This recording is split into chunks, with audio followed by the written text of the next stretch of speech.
Hey, Paizo, we back. And we got the data mines for Fire Emblem Heroes.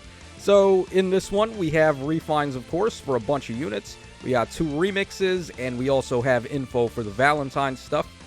The info is still coming in hot, because I literally am right on time with this stuff. So, let's start with the refines, and we'll come back and we'll take a look at the other Valentine Day things. So, Thrasir's going to go up first. So, I Finger, 14 might and 2 range. Effective against Dragon, of course. If units within 3 spaces of an ally, grants all stats of 6 to unit, and neutralizes effects that guarantee foes' follow-up attacks, and effects that prevent units' follow-up attacks during combat. But after combat, if unit attack, inflicts all stats -4 on the nearest ally through its next action. I think they raised the stats on this. I believe she only used to do all stats of 4 prior to this, but now she's getting all stats of 6. So a minor change, but still a little buff there. Accelerates special trigger. Okay, this is very good. She just picks up -1 special trigger. At the start of combat, if unit's HP is over 25%, grants all stats of 5 to unit, and neutralizes foes' bonuses to speed and res during combat. Oh, that's pretty clutch. So she picks up also lull, speed, and res, getting another all stats of 4 there. So she's at all stats of 10, -1 special trigger, lull, speed, and res, and then her new B skill, of course, gave her the menace exposure effect. Well, better than menace exposure effect, where she can inflict exposure on the nearest foes in 5 spaces, and then any foes in 2 spaces of that target. So pretty solid here. Definitely looks like a good remix. Nothing too crazy, nothing that's going to shift the meta, but Thrasir definitely got some good stuff here. Okay, next up we have Peony. So, Flower of Joy, 14 might and 2 range, grants res up 3, grants attack and speed up 4 to any ally in a cardinal direction from unit during that ally's combat. That was not there before. Well, actually it was. It was attack and speed up 3, but now she's doing attack and speed up 4. So just 1 extra point, I guess. Better than nothing. Also, if an ally is in a cardinal direction from unit, grants all stats of 4 to unit during combat. Oh. Okay, that was not there. If an ally is in a cardinal direction from unit, grants all stats of 4 to unit during combat. So she gets all stats of 4 now. I guess that makes her able to fight a little bit better. Although, Peony is not going to be doing any fighting whatsoever with these stats. So, nice, but not necessary. Also, at the start of combat, if unit's HP is over 25%, grants all stats of 4 to unit during combat. And unit makes a guaranteed follow-up attack. Why are they doing this? Why are they trying to make her fight? Peony is not a violent girl. She likes to stand by and support. So giving her all of this is not necessary at all. After combat, recovers 7 HP to unit and allies in cardinal directions. Yeah, I don't know about this. Luckily, her B skill looks pretty... Or, not her B skill. Her dance skill looks pretty good, where it can nullify penalties and just do pretty much more of the same, but a little bit better now. So, I don't know how I feel about all the combat effects she got, but her support buff went up by 1 stat. I don't know. We'll give her a pass, because Peony was already really good regardless of getting a remix. Okay, so here we go. No wall of text. They didn't give this man the Claude treatment. Well, I don't know. We haven't read it yet, but it's not as long as Claude's was. So, Noble Lance, 16 might, 1 range, HP up 3, grants attack up 3. At the start of combat, if unit's HP is not full, or if foe's HP is over 75%, grants all stats of 4 to unit during combat, and unit makes a guaranteed follow-up attack. Okay, I'm not sure if the stats were there. I believe before this, it was just the guaranteed follow-up. He didn't have the all stats of 4. So, they made it a little bit better there. Also, if unit initiates combat, or if the foe's HP is over 75%, at the start of combat, grants all stats of 4 to unit during combat, deals damage equal to 10% of unit's attack, reduce damage from foes' attacks by 10% of unit's attack, that's a true DR effect, and reduces the percentage of foes' non-special, reduce damage by X% skills by 50%.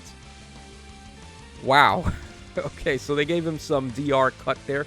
I'll be honest, I'm starting to sour a little bit on this effect. I would rather just completely nullify DR, because the units that have DR at this point are stacking it to such absurd degrees that even if you cut it in half, they're still going to have like 45% DR remaining. So it helps, but it doesn't help as much as nullify DR entirely, like Deadeye, Lethality, Special Spiral 4, and things like that. So it's good, but it's not, like, insane, is what I'm trying to say. But him getting the true damage based on attack is pretty nice, and also true DR based on attack. So, like, there's no cap here. You can stack his attack as high as you want. Get him to, like, 80 points of attack, and then he's getting 10% of that. So that would be, like, 8 points of attack and 8 points of DR per attack. Pretty good. They made him similar to Asker and Brave Dimitri, so that makes sense. All right, let's go ahead and take a look at Good Girl here, Norn. Everyone's very excited because a lot of people have her at plus 10. All right, Volunteer Bow, 14 might and 2 range, effective against flying. At the start of combat, if unit's HP is over 25%, grants all stats up 4 during combat. And also, if foe's range is 2, inflicts attack and speed -5 on the foe, and neutralizes foe's bonuses. Oh, okay, that's actually pretty good, because that's how we were playing her prior to this. We gave her basically distant defense 4 or like a lull skill in the B slot so she could nullify enemy bonuses and do a lot better against Blade Tome effects. So this is nice. Also, if unit is within 3 spaces of an ally, grants all stats of 4 to unit during combat, and inflicts guard on the foe per attack during combat. And recovers 7 HP to unit after combat. Okay, yeah, this... If she had this back in the day, this would have been the tits. Like, Norn would have been head and shoulders the best ranged tank unit. It's just a little too late, though, for all this. As unfortunate as that may sound. So, all stats up 8. Very good. We got inflicting attack and speed -5 on the enemy and lulling all of their bonuses. So it's like lull, attack, and speed omega, basically. And then she inflicts guard and she gets recovery. Yeah, all of this is very good. It's just that the era where Norn was good is not really the era that the game is in right now. So you're not tanking like a whole bunch of enemies that have specials charged. Right now you're tanking one omega threat that's got a brave attack, can nullify DR, probably just it deletes you in one round of combat. So unfortunate for Norn, but certainly this is good, though. I'm not going to deny it. It's a good refine. Okay, now we have Lethe up next. Lethe got the wall of text here. So let's see what they gave to her. I forgot the name of her. Oh, Guardian Fang. So we got 14 might, 1 range, HP up 3. Grants speed up 3. If unit's speed is better than the foe's speed, deals damage equal to 70% of the difference between stats with a max of +7. So basically just +7 true damage. If unit speed is better than foe's speed, reduce damage from attacks during combat and AoE specials by % equal to the difference between stats times 4. So we have dodge. If unit initiates combat or is not adjacent to an ally, grants attack and speed up 5 to unit during combat. And then she has the exact same cavalry beast type transformation where she gets attack up 2, inflicts attack and defense -4, and gets the impact effect. Alright, pretty solid if she's fast. Let's see what else she got. If a skill compares unit speed to a foe's or ally's speed, treats unit speed as if granted speed up 10. Oh, that's pretty good. We've seen this before, actually. There's another unit that did this, and it was pretty cool that they got it. So she just gets a free phantom speed there. Also, at the start of combat, if unit's HP is over 25%, grants another attack and speed up 5 to unit, and neutralizes effects that guarantee foes follow-up attacks and effects that prevent units' follow-up attacks during combat. So she got full-on null follow-up. We got a whole bunch of speed here. We're getting dodge, we're getting true damage, we're getting, what is that, attack and speed up 10 altogether. She's got the impact effect. Impact is pretty clutch with the null follow-up effect. So, like, enemies that have, I don't know, like, Bold Fighter or whatever wouldn't be able to double her. So, pretty cool. Not a bad refine at all. It's just, I'm not really too sure if you're going to be fielding Lethe, because team slots are very hard-pressed at the moment, but I could see her being a pretty solid unit. It's unfortunate she can't get Flashing Blade, because if she could, she would have been a pretty good Gale Forcer. Alright, let's go ahead and take a look at Katria up next. So, Astral Blade, 16 might, 1 range, HP up 3. Grants attack up 3. If unit's attack is better than foe's defense, deals damage equal to 50% of unit's attack minus the foe's defense. Alright, what is her attack? Okay, 65. This is not at plus 10 either. Okay, interesting. Alright, also, if unit initiates combat or is in 2 spaces of an ally, grants all stats of 4 to unit during combat. Unit can move to a space within 2 spaces of an ally in 2 spaces. Okay, the Ash jump, pretty good. At the start of combat, if unit's HP is over 25%, grants all stats of 4 and an additional attack up X to unit and inflicts defense minus X on the foe during combat, where X equals the number of spaces from starting position to ending position of whoever initiated combat times 2 with a max of 8. Okay, this is actually kind of nuts.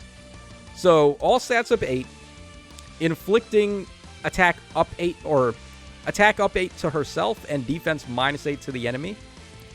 That's like 16 points of damage swing right there. Jesus. On top of the all stats of 4, and then the effect where she, like, pierces their defense if her attack is higher. This is crazy. This is a really strong refine. And she's super mobile, too. With the Ash jump, she can just warp 2 spaces in front of an ally in 2 spaces. Oh, this is going to be good. In, like, summoner duels, I could see her being good. Because she controls so much space. She's probably going to delete whatever she hits as long as it's not something crazy like Brave Dimitri with bonus doubler or something like that. If she's attacking regular tanks or, like, regular units, she's just going to destroy them. Okay, and our final refine, R.I.P. Sigrun. It's like 2 lines here. She got the Death Knight treatment by the looks of this. So, Command Lance, 16 might, 1 range, HP up 3. If unit is within 3 spaces of an ally, grants all stats of 4 to unit during combat, and reduces damage from foe's first attack by 40%. At the start of combat, if unit's HP is over 25%, grants all stats up X to unit during combat, where X is the number of allies in 3 spaces times 2 plus 4, for a maximum of 10, and recovers 7 HP to unit after combat. Okay, so potentially all stats up 10. We got another all stats of 4 and then 40% DR, so she's a stat ball basically. Oh, her stats are pretty well-rounded altogether. Attack is a little bit low, but looks pretty. This is at plus 10 as well. Huh. Yeah, she's basically a stat ball, but she's not a crazy one. I would say I probably like Thea's refine a little bit more because she's doing more things and also still being a stat ball. The DR is pretty nice though, but Sigrun definitely has the most underwhelming out of this batch. Who would I say won? Oh man, that's tough. Who actually won here? Maybe Thrasir if you count the beast skill on top of the refine. This guy's pretty, yeah, like, I would say Katria, Dimitri, and Thrasir are probably going to be the most usable. Norn got good stuff, but it's, like, past her prime, so unfortunately I'm not sure if people are still going to be fielding Norn even with this. Lethe is pretty good. It's just, I really wish she could have had Flashing Blade, though. I don't know why they locked Flashing Blade out of everybody besides infantry when Heavy Blade doesn't have that. It's just so dumb. But there are ways to get special ramping on her, like if you have Na on the team to get the ramp effect. So it's not all bad. And then there's also that Cavalry Beast Canto skill that, or not Cavalry Beast, just Beast Canto from Elm, where you can transform no matter what and have Canto. That would be pretty good on her. So yeah, let me know what you guys think in the comments section down below. Which of these refines is your favorite of the bunch? And we will come back in just a sec and take a look at the rest of the Valentine data mines.